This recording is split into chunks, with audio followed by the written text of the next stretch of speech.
की जर इंग्रजी भाषेतले पेपर हे जर मराठी शब्द वापरत नसतील तर मग मराठी पेपरनी इंग्रजी शब्द का वापरावेत?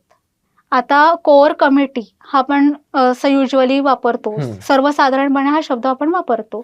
ते सुकाणू समिती हा शब्द वापरतात.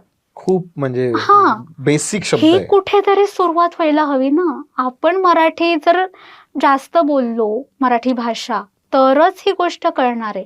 आणि मुलांना ती गोष्ट कळत नाही कारण तुम्ही सांगितलीच नाहीत. तुम्ही लहानपणापासून मुलांना छत्रपती शिवाजी महाराजांच्या कथा सांगा, रामायण महाभारतातल्या कथा सांगा, तर कुठेतरी त्यांना जाऊन मराठी कळणार आहे ना. तुम्ही शिकवतानाच मम्मा आणि डॅडा शिकवलं तर आई बाबांचा अर्थच नाही कळत. तर हे कुठेतरी इमोशनल आहे आणि ते बदलणं गरजेचं. पालकांची भूमिका याच्यामध्ये सगळ्यात महत्वाची आहे.